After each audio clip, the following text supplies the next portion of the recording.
위아래 물리는 차이가 앞니에서 좀 많이 나고요. 오른쪽과 왼쪽이 물리는 관계가 다른데 오른쪽 맨 뒤에는 엇갈려 물리는 어금니가 이렇게 물리고 있지 않고 엇갈려서 물리고 있어서 제대로 기능하고 있지 않아요. 제대로 물리고 있지 않는다는 이야기는 씹히는 것도 좀 저조한데 수명은 더 짧아요. 충치도 더 잘생기고 음식물이 씹히는 이 판 위에 올라가게 되면 계속 씹히면서 치워지고 씹히면서 치워지고 회전이 돼야 되는데 여기는 손님이 안 빠지는 거죠. 한번 음식이 올라가면 치워지질 않으니까 계속 남아있습니다. 그럼 음식 잔류 시간이 길어지면서 충치 가능성이 좀 더 높아지고요. 왼쪽은 전반적으로 앞으로 물리고 있는 거예요. 앞으로 물리고 있는 관계가 앞니에 와서는 물리는 차이로 나타나게 되고 이렇게 물리는 관계도 오른쪽과 왼쪽을 비슷하게 만들어줘야겠죠. 그리고 맨 뒤쪽에 있는 것도 제대로 물리게끔 해줘야 될 거고 물리는 차이도 좀 줄여줘야 될 거고 윗니들을 전반적으로 뒤로 보내주는 교정 치료가 필요할 것 같아요. 그런 교정 치료를 할 때 이를 빼고 하느냐 안 빼고 하느냐 깊게 물리는 경우 이를 안 빼고 하는 경우가 조금 더 많습니다.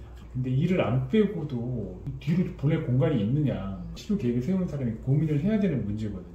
사랑니가 좀 나와 있으면 사랑니를 제거하고 하기도 하는데 사랑니가 이 정도 높이에 있으면 제거하기도 조금 부담스럽거나 안 그러면 뒤로 보내는데 사랑니가 아주 높이 있으면 그다지 방해가 되지 않거나 그럴 수도 있거든요.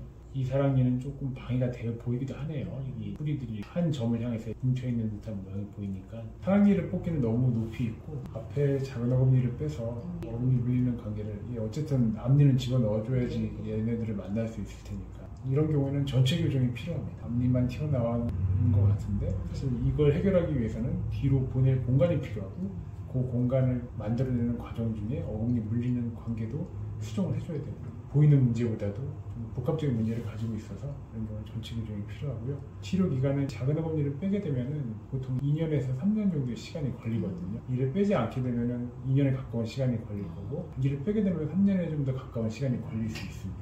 발치 여부는 정맥 검사만 하면 나오나요? 아니면 치료를 좀 해봐야지 나오나요? 보통 첫 단계에서 어느 정도 윤곽을 잡고요. 좀 애매한 경우에는 일단 비발치로 해보다가 이거는 비발치로는 좀 어렵겠다. 비발치로는 치료 반응이 적절한 반응이 나오지 않겠다라고 판단이 되면 그때 가서 발치를 바꾸기도 합니다. 그게 한 6개월에서 1년 이내에 그런 판단을 해야 되고요. 이런 경우에는 위아래 모두 세라믹으로 하기 어려워요. 위에만 세라믹으로 하고 아래는 메탈로 해야 될 겁니다. 깊게 물리는 때에는 아래는 부피가 조금이라도 작은 메탈 장치로 붙이는 게 유리하거든요. 교정 치료가 도움을 많이 줄 수 있을 것 같아요. 이런 문제를 해결하는데 나중에라도 아마 교정 치료를 하게 될 것 같고요. 치아가 많이 뻗어져요. 앞에가 있어서 본인이 원해서 하는 거거든요. 친구들도 이제 지금 많이 한다니까. 네, 맞아요.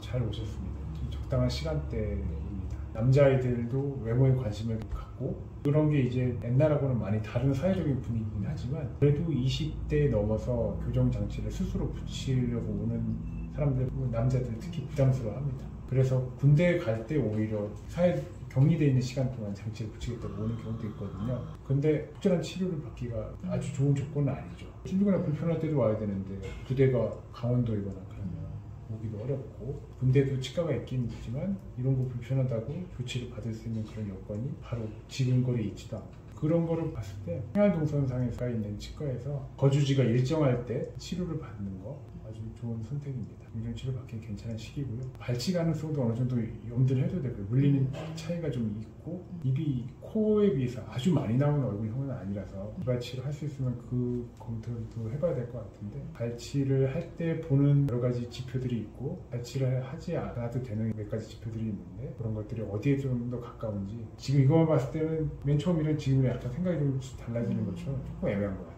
비발치가 낫지 않나 깊게 물리는 거 봤을 때 그러니까 깊게 물림 이러면 비발치에 한 표를 주는 거고요. 물리는 차이가 그래도 좀 제법 나잖아. 입 자체가 많이 나온 것도 아니잖아. 근데 좀 턱은 좀 작은 편이잖아. 그런 걸 보면 입이 좀 들어가는 게 좋을 것 같고 데이터를 모아서 정량적, 정성적으로 좀 평가를 해봐야 돼요. 비슷한 경우에 내가 어떤 치료를 했는지 다른 분들도 좀 비교도 해봐야 되고